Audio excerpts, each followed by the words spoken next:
Welcome back to my channel. ఈ రోజు మన ఛానల్లో ఇంకొక స్నాక్ రెసిపీతో అయితే కనుక మీ ముందుకు వచ్చేసానండి. చాలా చాలా సింపుల్ గా చేసుకోవచ్చు, అలాగే చాలా హెల్తీ కూడా. టేస్ట్ అయితే సూపర్ ఉంటుందండి. ఫుల్ గా అయితే వీడియో చూసేయండి, ఎక్కడ స్కిప్ చేయకుండా. అలాగే మనం ఈ రెసిపీకి అయితే కనుక చాలా తక్కువ ఇంగ్రీడియంట్స్ తో టేస్టీగా అయితే కనుక చేశాను. ఫుల్ గా వీడియో వాచ్ చేసేయండి. ఇక దీనికోసం అయితే కనుక బాగా మగ్గిన అరటిపండ్లు అయితే కనుక ఒక రెండింటిని తీసుకున్నానండి. వీటిని ముక్కలుగా తొక్క తీసేసి ముక్కలుగా చేసుకొని ఒక మిక్సీ జార్ తీసుకొని మిక్సీ జార్లో వేసుకోండి. ఈ రెసిపీకి కంపల్సరీ బాగా మగ్గిన అరటిపళ్ళనే తీసుకోండి, టేస్ట్ అయితే బాగుంటుంది. అలాగే ఒక పావు కప్పు వరకు తురిమిన బెల్లాన్ని వేసుకున్నాను. మీరు తీసుకున్న పిండి క్వాంటిటీని బట్టి ఈ బెల్లం అనేది వేసుకోవాలి. ఇలా దీన్ని అయితే మిక్సీ పెట్టేసుకొని ఇలా స్మూత్ గా ఒక బ్యాటర్ అయితే కనుక రెడీ అవుతుంది. ఈ బ్యాటర్ ని ఒక బౌల్ తీసుకొని ఒక బౌల్లో అయితే వేసుకోండి. ఇలా వేసాం కదండి, ఈ బౌల్లోనే ఇందులోనైతే ఒక కప్పు వరకు గోధుమ పిండి వేసుకుంటున్నాను. ఇక్కడ మైదా పిండి కూడా వాడుకోవచ్చండి. మైదా పిండి అన్హెల్దీ కదండి. మనకి సాధ్యమైనంత వరకు గోధుమ పిండిని వాడుకోవడానికి ట్రై చేయండి. ఈ పిండిని మొత్తం ఈ బ్యాటర్లో బాగా కలిసేటట్టు కలుపుకోండి.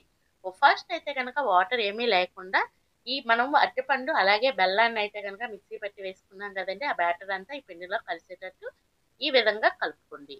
ఇలా కలుపుకున్న తర్వాత ఒక కప్పు వరకు, ఏ కప్పుతో అయితే పిండి తీసుకున్నానో ఆ కప్పుతో ఒక కప్పు వరకు వాటర్ని తీసుకొని కొంచెం కొంచెంగా నేను వీడియోలో చూపిస్తూ ఉంటున్నాను చూడండి, ఆ విధంగా కొంచెం కొంచెం వేసుకోండి. అలాగే ఇందులో అయితే కనుక ఒక పించ్ ఆఫ్ సాల్ట్ వేసుకోండి. ఏ స్వీట్ రెసిపీకి అయినా కనుక సాల్ట్ వేసుకుంటే టేస్ట్ అయితే బాగుంటుందండి. అది కూడా వేసేసి ఆ వాటర్ కొంచెం కొంచెంగా వేసుకొని బ్యాటర్ అయితే ఈ విధంగా కలుపుకోవాలి. అలాగే మన ఛానల్ ఇంతవరకు ఎవరైనా సబ్స్క్రైబ్ చేసుకోకపోతే ప్లీజ్ అండి సబ్స్క్రైబ్ చేయండి. వీడియో నచ్చితే లైక్ చేయండి, మీ ఫ్రెండ్స్ అండ్ ఫ్యామిలీ మెంబర్స్కి షేర్ చేయండి. ఇలా కలుపుకున్న బ్యాటర్ని ఈలోపే డీప్ ఫ్రైకి ఆయిల్ పెట్టేసుకున్నాను. ఆయిల్ పెట్టుకొని ఒక గరిటెడు బ్యాటర్ తీసుకొని ఈ విధంగా వేసుకోండి. ఇలా స్ప్రెడ్ చేయవలసిన అవసరం ఏమీ లేదండి. ఇలా వేసుకున్నాక medium to high flame adjust చేసుకొని మంచిగా వన్ సైడ్ కలర్ వచ్చినాక రెండో వైపు కూడా టర్న్ చేసుకొని మంచి గోల్డెన్ బ్రౌన్ కలర్ వచ్చేంత వరకు ఫ్రై చేసుకోండి. చూస్తున్నారు కదండి, బెలూన్స్ లా భలే పొంగుతూ ఉన్నాయి. ఇందులో అస్సలు వంట సోడానైతే అస్సలు యాడ్ చేయకండి, ఎందుకంటే ఇంకా బబుల్స్ లాగా అయిపోతాయి. మనం వంట సోడా వేయకుండానే ఈ విధంగా అయితే కనుక ఫ్రై అయ్యాయి కదా.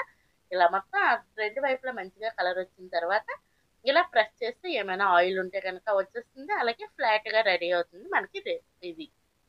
ఇలాగే ఇంకొకటి కూడా వేసి చూపిస్తున్నాను.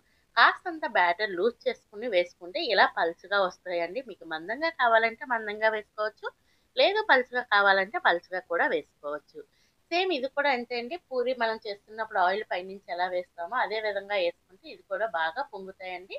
రెండు వైపులా మంచిగా కలర్ వచ్చేంత వరకు ఫ్రై చేసుకున్నాక సర్వ్ చేసుకోవడమే. ఈవినింగ్ టైం పిల్లలు స్కూల్ నుంచి వచ్చే టైంకి అయితే కనుక ఇలా చేసి పెట్టండి.